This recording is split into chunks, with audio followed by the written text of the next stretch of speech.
Transfer Jack Grealish dari Aston Villa ke Manchester City disebut-sebut bernilai 100 juta pound sterling, setara 1,99 triliun rupiah, betul-betul nyaris 2 triliun rupiah. Nilai yang tentu sangat-sangat istimewa untuk membeli seorang pesepak bola. Tapi setidaknya jika City bersedia memenuhi nilai transfer sebesar itu, tentu menurut mereka nilai tersebut adalah harga yang pantas untuk Grealish. Tapi bagi banyak orang atau setidaknya sebagian, Grealish memang pemain istimewa, bahkan sampai ada yang membandingkannya dengan Lionel Messi.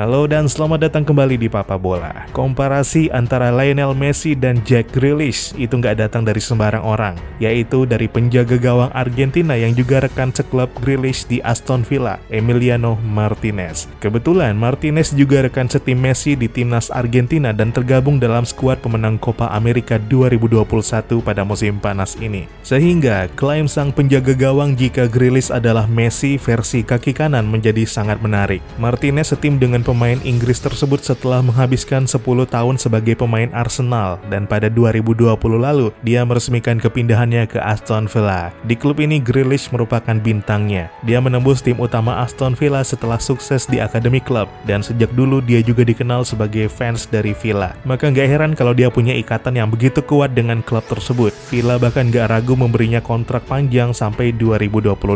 Grealish menjabat kapten tim sejak musim 2018-2019 ketika Aston Villa masih di divisi Championship. Dia juga kini bermain bagi timnas Inggris. Setahun setelah menghabiskan waktu bersama Grealish, Martinez pun gak ragu membandingkannya dengan sang ikon Argentina serta Barcelona. Menurut Martinez dalam wawancaranya kepada Talksport pada Januari 2021, Grealish adalah pemain paling berbakat yang pernah dilihatnya. Menurutnya, Grealish adalah pemain yang gak pernah kehilangan bola. Ketika dia sudah beraksi di depan gawang, setidaknya dia bakal mencatatkan tembakan ke gawang atau menghasilkan sepak pojok bagi Aston Villa. Sedangkan jika bola sudah di kakinya, maka nggak kurang 2 atau 3 pemain bisa dilewatinya. Penilaian itulah yang membuat Martinez dengan mudah memberinya gelar sebagai Messi versi kaki kanan. Ketika dia menggocek bola, sulit bagi lawan merebut bola darinya. Dengan rangkaian kelebihan itu, Martinez pun cukup heran jika Grealish tergolong minim mendapat menit bermain di timnas Inggris. Karena di mata Martinez, Grealish adalah pemain Inggris paling berbakat saat ini, yang juga dinilainya paling istimewa dari pemain kelahiran Birmingham 10 September 1995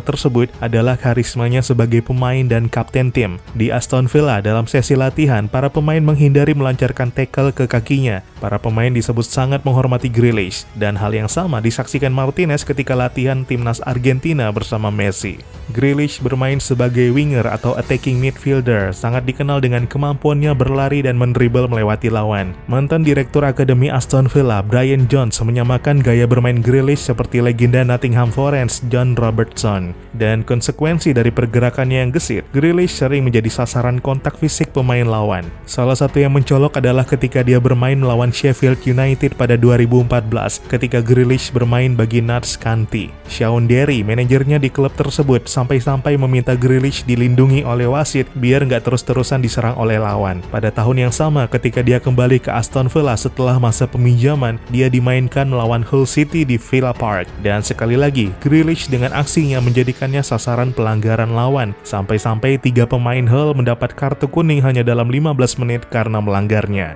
Sering jadi sasaran lawan tentu sangat berbahaya bagi Grealish, apalagi setiap bermain, Grealish memilih menggunakan decker alias pelindung tulang kering berukuran kecil untuk anak-anak, beralasan untuk memudahkannya mengontrol bola secara lebih efektif.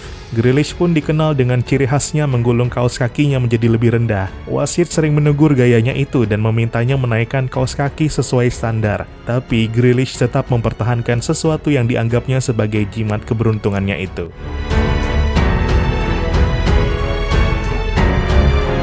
Pada Mei 2015, manajer Aston Villa, Tim Sherwood, menyebut jika Grealish banyak terinspirasi dari pertemanannya dengan Joe Cole yang juga sempat menjadi partnernya di lini tengah.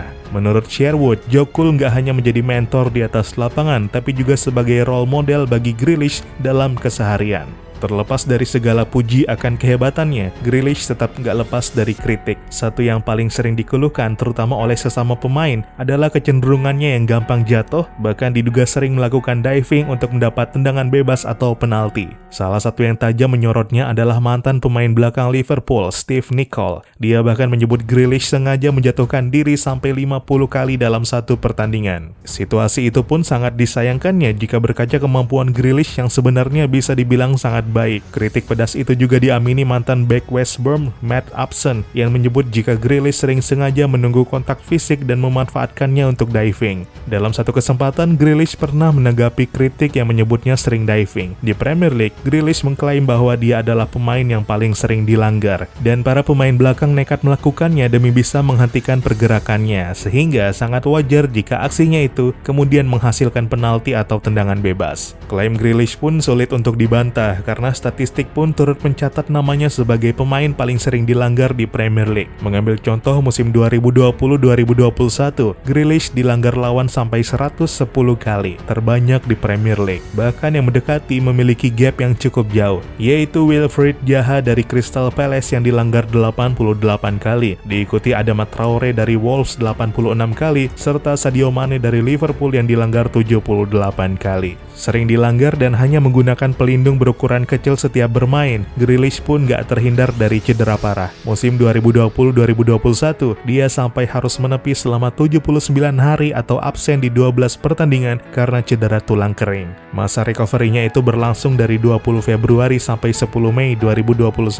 Musim sebelumnya, dia juga menepi 28 hari dan absen di 3 pertandingan karena cedera betis. Namun rekor terpanjangnya adalah pada musim 2018-2019, lagi-lagi cedera tulang kering memaksanya menepi 83 hari dan 15 pertandingan. Berlangsung selama 7 Desember 2018 sampai 28 Februari 2019. Dalam karir profesionalnya sejak 2011, Grealish telah bermain di 295 pertandingan, mencetak 43 gol dan 59 assist. Sedangkan di level timnas, dia bermain 12 kali dan mencatatkan 4 assist. Di atas kertas, rekor tersebut tampaknya terlalu berlebihan untuk dihargai 100 juta pound sterling. Tapi mungkin Manchester City punya standar dan pandangan berbeda. Apalagi transfer yang satu ini juga konon atas permintaan Pep Guardiola. Dengan reputasinya, tentu rencana Pep adalah hal yang gak bisa dianggap remeh. Kedatangan Grealish pun tentu bakal menjadi pelengkap bagi City yang telah memiliki skuad impresif. Dan sepeninggal Sergio Aguero, tentu harus ada pemain gak biasa yang mesti didatangkan untuk mengisi kekosongan tersebut. Bagi Grealish, babak barunya bersama Manchester City menjadi momentum menahbiskan keberadaannya sebagai pemain papan atas di Inggris, dan yang terpenting adalah membuktikan kepantasannya sebagai pemain bernilai hampir 2 triliun rupiah.